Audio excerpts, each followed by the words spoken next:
अभिनंदन है।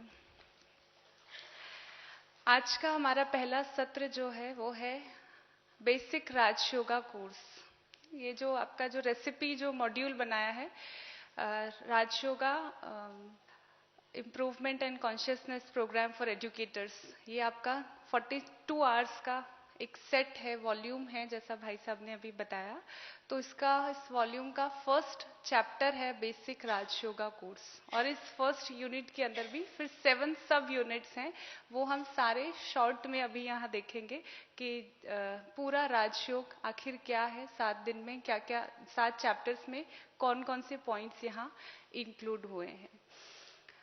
तो सबसे पहले है स्वयं के बारे में, एक्सप्लोरिंग द सेल्फ, कि हम कौन हैं। मूल्य की जो पहली डेफिनेशन है या मूल्यों को धारण करने की बात जो सबसे पहले आती है, तो उसके लिए सबसे जरूरी है अपने आध्यात्मिक स्वरूप की सत्य पहचान के आखिर वास्तव में हम कौन हैं।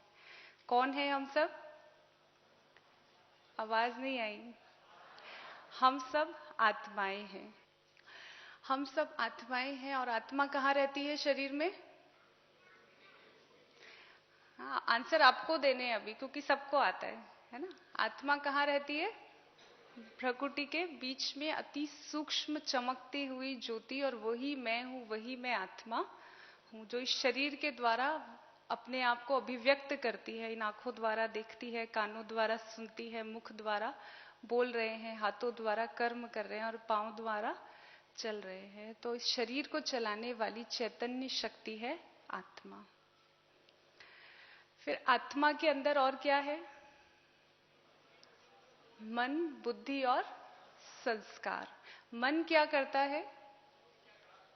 मन आत्मा की विचार शक्ति है, जिसके अंदर विभिन्न प्रकार के विचारों की उत्पत्ति होती है।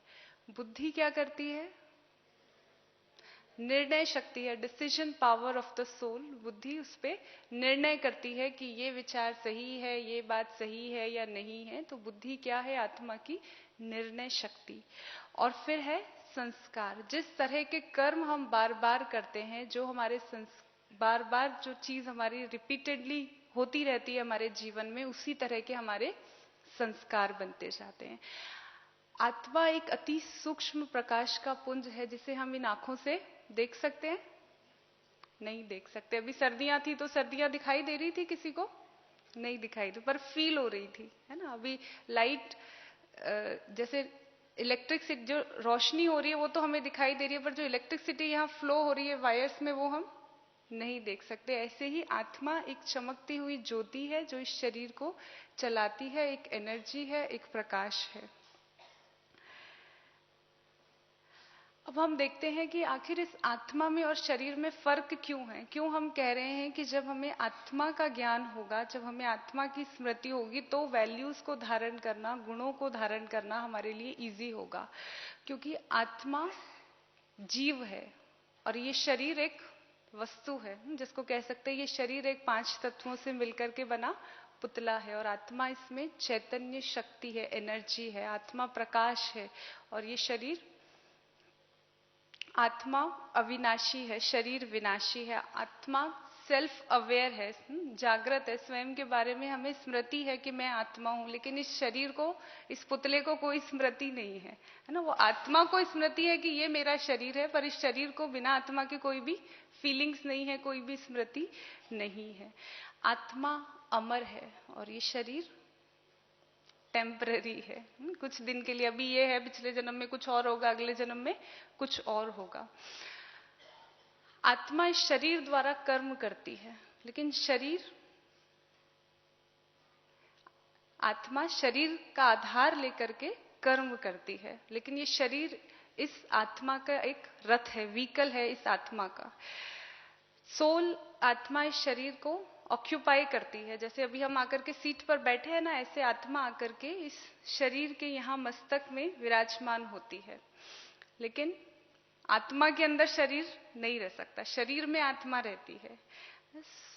मैं आत्मा हूं और ये शरीर मेरा है ना। फॉर एग्जाम्पल, जैसे कोई मोबाइल है या कोई और चीज है, माइक है, हॉल है, घर है, वो सब चीजें मेरी है। ठीक इसी प्रकार ये शरीर भी मेरा है, तो फिर मैं इसकी ओनर हूं और मैं हूं आत्मा। अब जब हमें आत्मिक स्मृति रहती है, अभी हमें समझ आया है कि मैं आत्मा हूं और दूसरी समझ है कि मैं देह हूं, लेकिन अब हम जब अपनी कॉन्शियसनेस को बदल रहे हैं कि मैं आत्मा समझ के अब जब कर्म कर रही हूं, तो उसमें और जब हम अपने आप को शरीर समझ के कर्म कर रहे थे उसमें फर्क है। और वो फर्क क्या है? अब जब मैं आत्मिक स्मृति में कर्म करती हूँ तो आत्मा के जो 7 मूल संस्कार हैं वो हमारे प्रैक्टिकल कर्म में आते हैं, और जब हम अपने को देह समझते हैं तो जो विकार हैं वो सामने आते हैं। आत्मा एक जिसको कह सकते हैं डिटैच्ड ऑब्जर्वर, साक्षी दृष्टा की स्थिति से चीजों को देख सकती है, लेकिन जब हम अपने को शरीर समझते हैं तो हम खुद ही उस सिचुएशन में एंगेज्ड हुए हुए होते हैं। ठीक इसी तरह से और भी कई सारी चीजें हैं कि जब हम आत्मिक स्मृति में होते हैं तो हमारे लिए हमारी सबके लिए जो भावनाएं हैं, सबके लिए जो दृष्टि है वो सम दृष्टि होती है। लेकिन जैसे ही हम बॉडी कॉन्शियसनेस में आते हैं तो ये भाई है, ये बहन है, ये काले हैं, ये गोरे हैं, ये हिंदू है, ये मुस्लिम है, ये सारी भावनाएं भी आने लगती है। फिर है आखिर हु एम आई, मैं आत्मा हूं और ये मेरा शरीर है। जब आत्मा और शरीर मिलते हैं तो ये जीव आत्मा के रूप में अपना पार्ट बचाते हैं।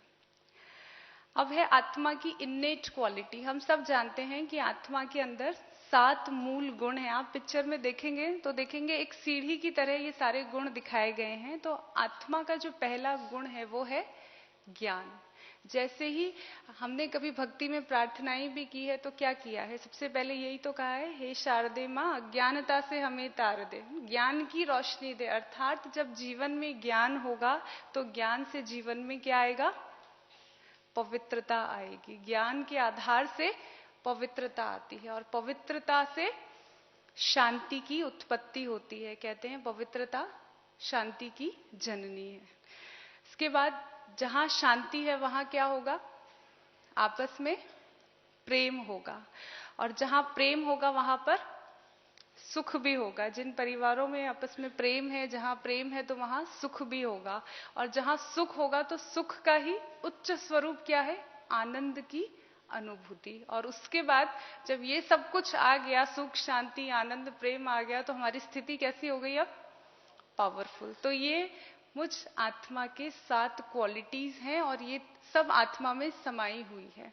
और धीरे ज्ञान से शुरुआत होकर के, ज्ञान फर्स्ट स्टेप है, और लास्ट स्टेज क्या है उसकी? Feeling powerful.